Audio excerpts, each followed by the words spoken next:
In this episode, I get to speak with Harry Spaight, founder and author of Selling with Dignity. In a world where we are constantly being sold something via commercials, social media, general ads, you name it, we have to come to the realization that selling is everywhere. So, we talk about the world of selling and how to put the human aspects back into it. Listen in for more. Need an extra set of hands for a case that requires a little more investigation work? Check out our proud sponsor of Season 3, Affirm Investigative Solutions, where you get the tailored and personal care for your case when you need it most. With over 10 years of experience, Affirm Investigative Solutions makes the process easy. Set up a call, develop a plan, and then execute that plan. Affirm Investigative Solutions, the litigation partner that has your back. Welcome to the Let's Talk Paralegal podcast, Harry. I'm so excited to have you and for you to be talking about a topic that transpires really throughout all industries. I know your industry in particular is sales, but I think the concepts and everything that you introduce within your platform really does transpire in other platforms and other industries. So without further ado, welcome, Harry, to the Let's Talk Paralegal podcast. Etta, it is an honor to be here. So I'm really looking forward to the conversation. You're setting the world on fire in a good way. So happy to serve your clients and your audience in any way that I can. Absolutely. And just for you guys that don't know or are not familiar with Harry, he is the founder of Selling with Dignity. He's written a book with a lot of concepts that I think are useful for both in and out of the legal industry, whether or not you're in sales. I have read the synopsis. I have to be open and upfront with you. I have not read the entire book, but I am really interested in these concepts. Like I was saying before, I was reading a similar book, but it was more towards human resource, and there's a lot of synergy there. So it's really amazing how these industries supposedly are so opposite, but yet so similar. And I think that really does happen within our legal industry. We see ourselves as law firm workers or legal department, but at the end of the day, we kind of do the same thing in the same services, and the same concepts kind of really flourish within those industries. So tell us a little bit about you, who you are, what your mission is, and really your journey, because it's quite interesting. Yeah, well, I appreciate you asking, and I totally agree that what you and I talk about, even though it's sales, to me, life is sales and sales is life. I mean, from coming out of the womb, when we first make the cry that we want to be held and nurtured, that's selling. We're asking for the order early on. And so I think selling can be very natural and something that doesn't need to be feared, and we certainly don't need to be pushy about it. I love that. Thank you. And as a mom, I think you can appreciate that, right? It's Absolutely. like, yeah. So next time when the baby is hollering, it's like that little sales guy asking for another order. I love it. Oh, it's funny. So years ago, when my kids were small, I knew my daughter was going to be in sales one way or another, but her line to me was, "Daddy, can I have 2 cookies or 3?" So she didn't ask for a cookie. She had the alternative closed down, and I said, "Well, how about what happened to 1 or have a cookie?" Right. So this is why I love sales. It's because it's such a natural thing and can be so much fun. So my journey, Etta, is prior to sales, the official sales, I was a missionary, which is a different, as I mentioned, it's just a different type of selling. Even though I wasn't getting paid, it's selling an idea, it's selling concepts, which is a better life. And my wife and we spent a couple of years in the Dominican Republic, where I learned a ton, which I feel like we got way more out of that experience than any Dominican got out of us visiting them.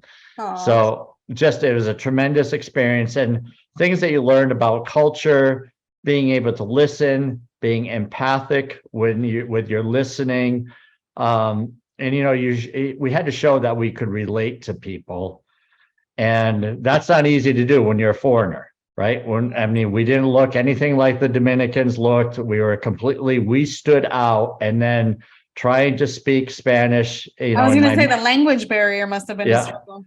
And Dominican Spanish is not the easiest. From what I understand, it's speaking island Spanish is Yeah, so a there's like challenge. Caribbean, South American, Central America. So yeah, everybody thinks that Spanish is one language, but it's a whole bunch of dialects depending on who actually went into those countries or, Yeah, I absolutely. mean, so true. And so from there, we left that work and I wanted to get a job in sales. We'll keep that real short. I found an opportunity, and for the first several months, I was trying to incorporate what sales was in corporate because I was in corporate sales. And I was just failing miserably. I mean, I heard people that were closing, they're bringing deals to the manager, doing the negotiation, all this. And I'm like, I have no clue as to what I'm doing. And I was failing. I mean, I was putting up a lot of zeros, and I was asked all the time, what was I going to sell? And it's like, I got nothing.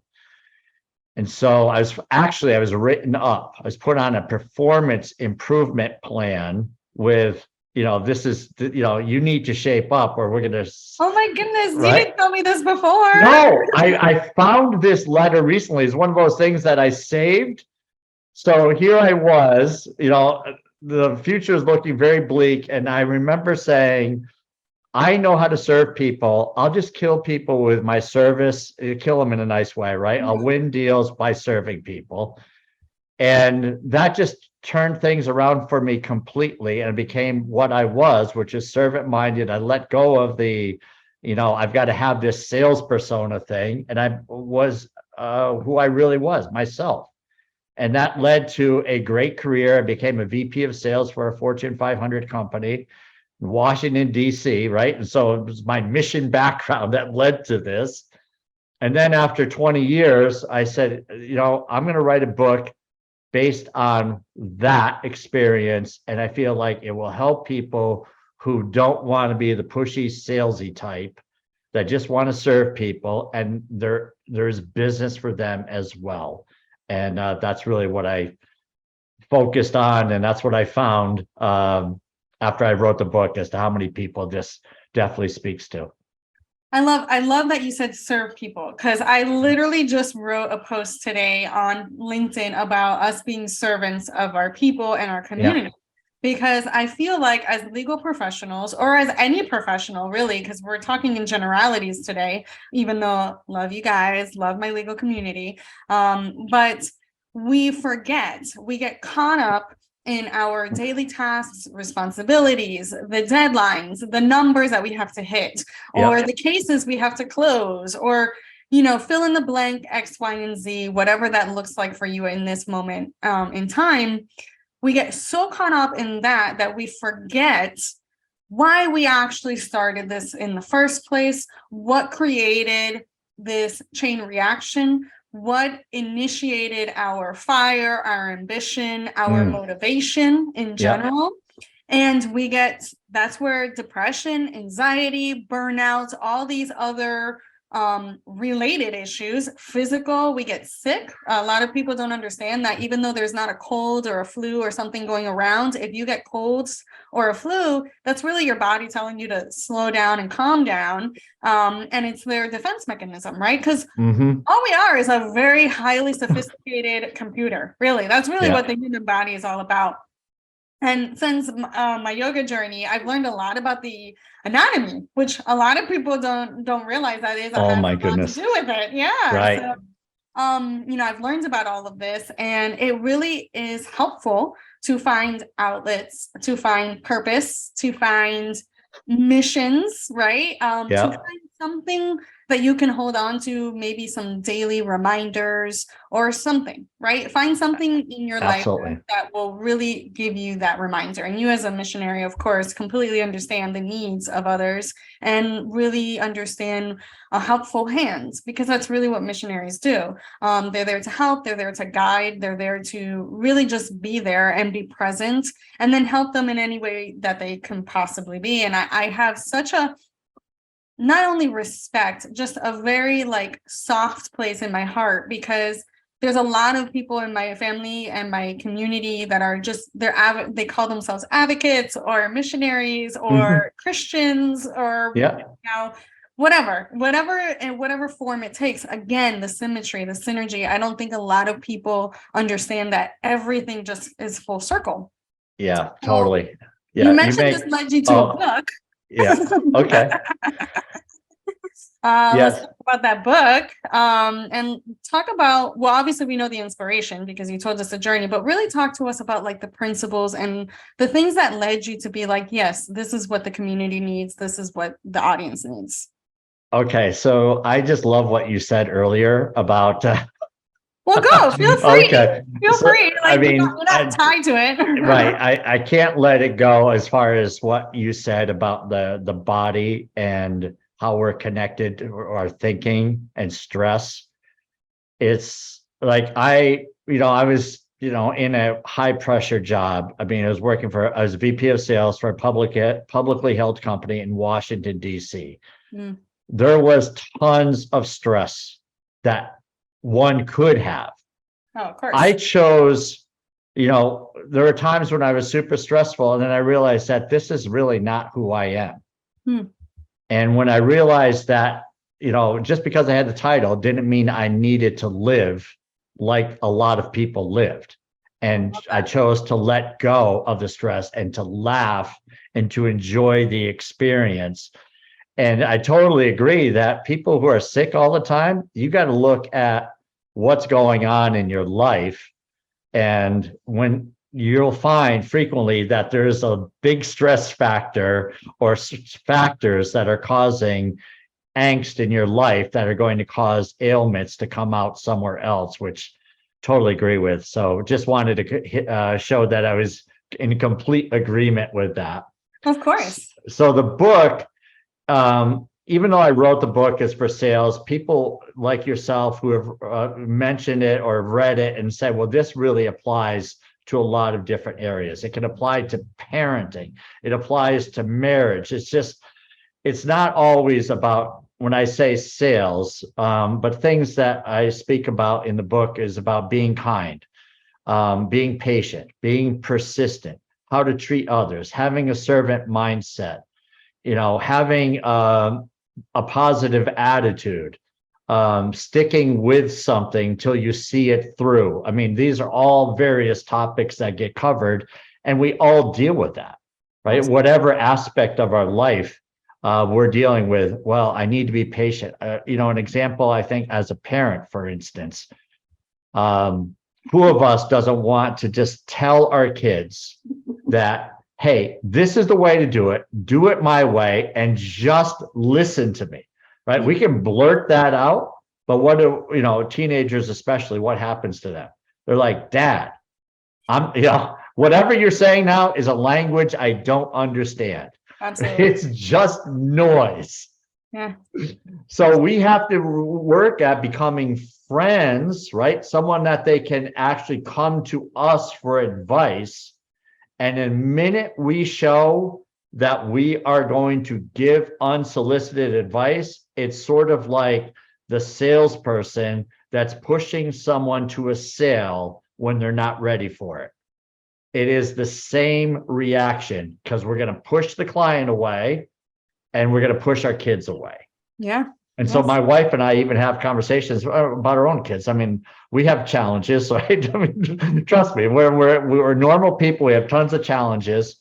And I asked the other day, I said, so I know you want to say something and I want to say it too, but what do we gain out of saying something that's unsolicited other than it feels good to say it? Okay. And right, it's just, the answer was nothing, because it's like the person isn't ready to buy. They're not ready to listen to us. So us saying it isn't going to win them over, just like it's true in business. So, this happens everywhere. So I'm not sure if that answers, but these are the topics that are covered in the book. I love that you brought that up, and not to cut you off, because I'm so intrigued. I can literally listen to you talk all day.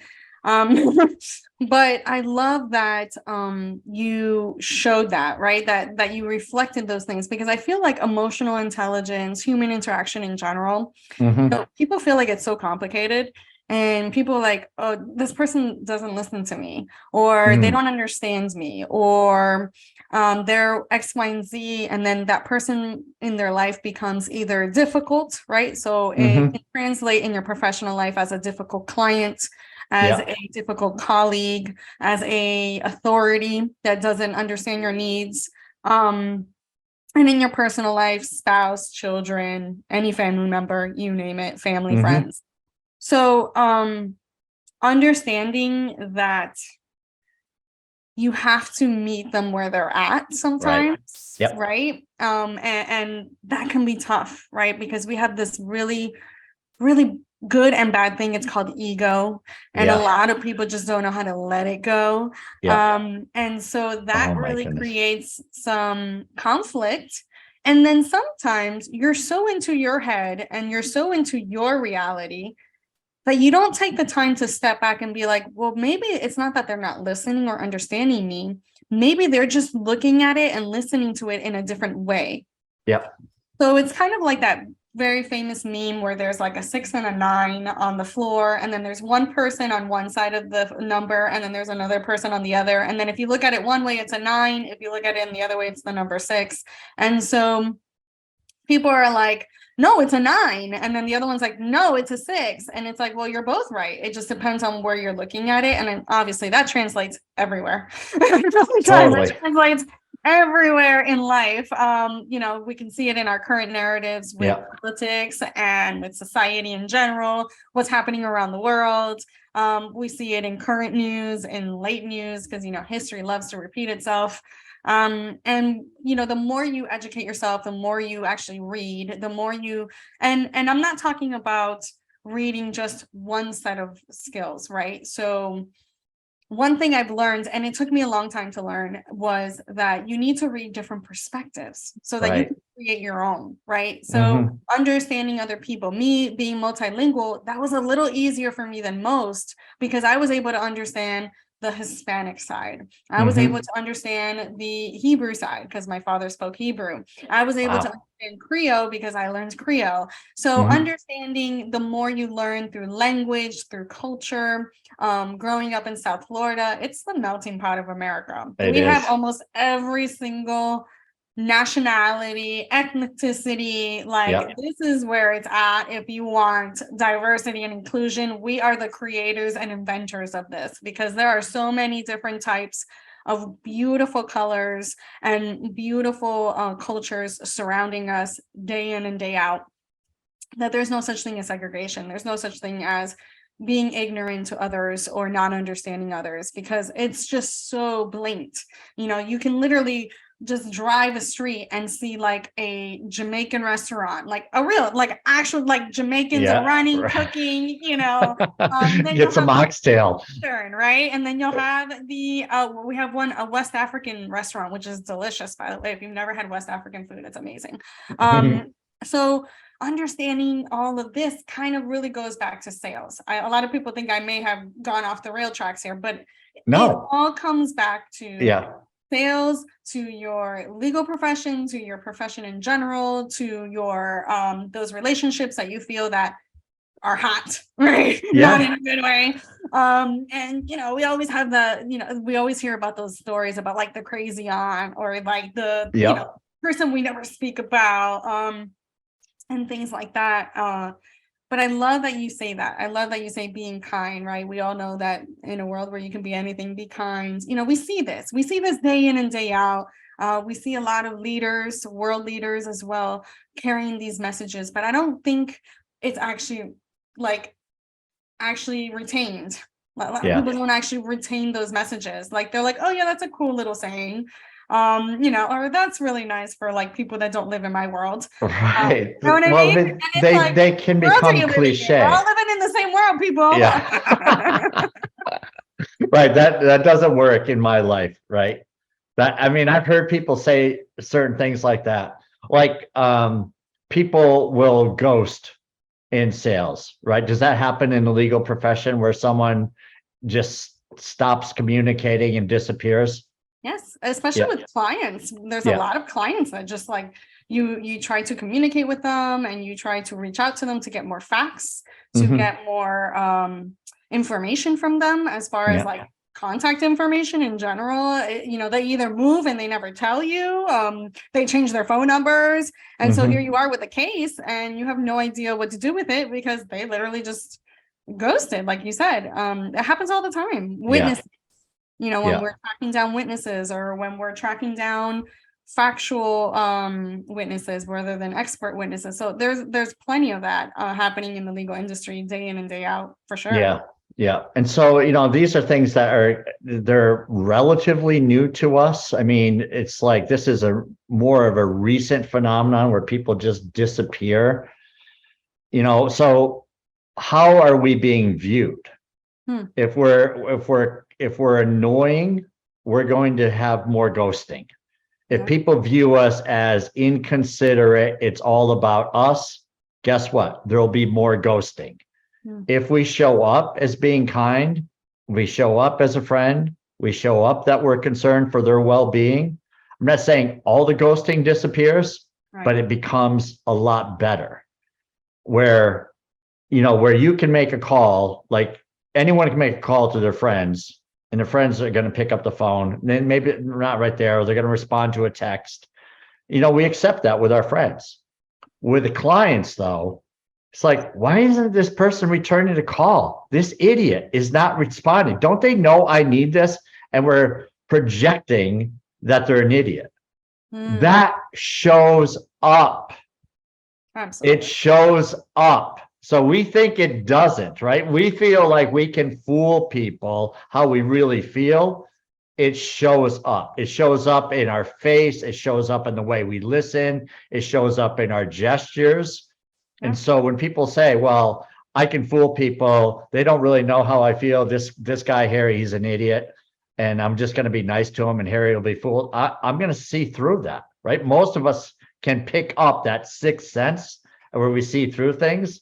So the reason I'm bringing that up is that throughout every aspect of our life, when we're communicating with people, what our real message is inside of us is going to come out. And it may not come out verbally.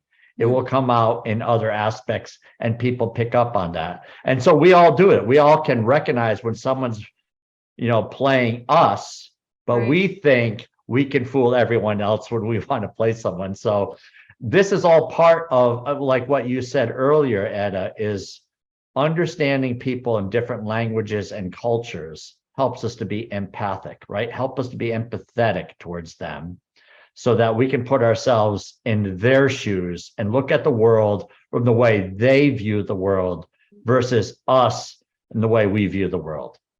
And I feel like connecting with them as well, right? So when I'm doing, because I do my own sales, right? So I mean, as a business owner or small business owner, you usually tend to be your first salesperson until obviously you get to a certain point. Right now, I'm still on the second, third stage, whatever it's called. But and I've learned that as well. I've learned that true connection. Like we met through a mutual person through our network. But having those true connections, right? So like when I meet somebody and I find something super interesting, like we're both parents, right? That's like something that we can actually empathize and understand each other. And regardless of the age, regardless of whatever, it's a journey, right? Parenthood is a journey. We can kind of really connect on that level as well. We both understand business, right? So we harp on that. And those are actual connections that we can really be honest and real and not have to lie, right? And not have to make things up. So I feel like, it has to be where you have to be human again. Yeah. You know what I mean? Yeah, I do. And you have to connect. Yes. You have to connect with people. You like real, like, when I meet like clients or I'm always networking. That's one thing about me. I can be at a volunteer at my child's school. I can be at the grocery store doing groceries. I'm literally always connecting with people, which in the Mhm. business world is called networking. Mhm. And I'm always talking about what I do because it's genuinely what I love to do. Mhm. And perfect example, I was at a birthday party for one of my cousins, and I was, talking, and everybody's like, wow, you're so intellectual. I love it. And everybody's just because I can talk a little bit about everything because I Yep. read about everything. And since I Mhm. know so many people in different industries, I kind of know a little bit of something. So I'm always Yeah. able to put in my 2 cents or learn more on something, right? And so Yeah. we're talking, and these are business people. My cousin's very high end in the class, very high class. They live in a very, luxury neighborhood. So these Mhm. are, we're talking about lawyers, Mhm. engineers, doctors, like very upper class people, but really nice, genuine people. Mhm. So I'm talking to them. Obviously, I'm nowhere near that class, but I'm talking to them like if I was, and I'm just right there with them. And I was so proud of myself. And they finally just turned to me and said, well, what do you do? And so I told them, and I started talking about my business and what I do and this and that. And all of a sudden, I realized there was about 3 attorneys there. Their daughter's about to go into paralegal school and this and that. And it's just, they met me as a person first, right? Because this is it's a birthday party, right? So we're very Yeah. like not, network related, but they're like, oh my God, you're just a person I would love to work with. You are just genuinely a good person. And See I'm how like, natural that is? but this is what we can do every day, right? So Yeah. every day Right. we can do this. We can make Yeah. connections with people. We can go up to strangers. Like the other day, I was at a grocery store shopping for my ham and my turkey for Thanksgiving. And the lady has no idea what to do. So my mom strikes up a conversation with her. This was literally Friday. And my Mhm. mom strikes up a conversation with her because she spoke Spanish. And so they're talking there and she goes, I've never cooked a ham. I have no idea what to do. She goes, my daughter is amazing. She always brings a ham. That's like her Yeah. main job is to bring the ham. She's like, Ella, come over. And I come over and I explained to her. I ended up like giving her my recipe. It was, Yeah. it's just what happened to that, right? What happened to just being human and just saying, yeah, here, I can help you, Yeah. you That's know? so great. Yeah. I just love it. And this is exactly the way sales can be. And when people think that they have to change their personality, I've heard people say the nicest people in the world and say things like, yeah, I've been told I'm a terrible salesperson because I'm too nice. It's like, no, you don't. Who's telling you this? Right. So you don't have to have a personality for business and a personality for your non-business life. And you show up as a jerk and say, well, it's got my way or the highway, but I'm never going to be like that at home. Why Right. would you have this alternative life? How do you even remember who you are? So I think the answer is be your authentic self wherever you are, and you can't go wrong, right? No, not at all. Yeah. And I think sometimes we forget that though, right? Yeah. And we're so eager to get the business or the sale or the client or whatever, the job, and Yep. forget that this is gonna be a long-term relationship. Do you Mm-hmm. really want to start it off on a lie, Yeah. Right. And if they're gonna hire you, they're gonna hire you. They're not Yep. gonna hire this persona. They're not gonna hire this illusion, because at the end of the day, to cultivate a relationship and to continue that relationship and to make that relationship flourish, what are you doing? Yeah. Right? Yeah. You're going to show up eventually. The real you shows up, right? Yeah. Sometimes you can't hide it. We all have bad days or bad moments. Yeah. And I'm not, I don't want the audience to think that this is an overnight thing. It Mm-hmm. took me a long time to figure this out. I've been in business for 5 years, but I've been in the legal industry for 21, I think 21 and Yeah. 20, going on 22. And so you meet a lot of personalities. Attorneys come from every shape and size, as far as personality goes. I'm not even talking about physical. Male or female, no Yeah. discrimination there. They're alike, just the same. And you, like everything else in life, you'll get your good apples, you get your bad apples, and maybe they're not good or bad apples. I think really honestly, you're just meeting them at a very difficult time in their life. They're probably struggling with something. They're probably under a lot of stress, trying to figure out how to be a business owner, plus a lawyer, plus get the clients, plus take care of their employees. It's a lot for one Mm-hmm. human to undertake. And it's not something that's taught in law schools. And we forget Right. that. My conversation with Harry went on longer than expected, so we went ahead and we divided this episode into 2 parts. Thank you for listening to part 1.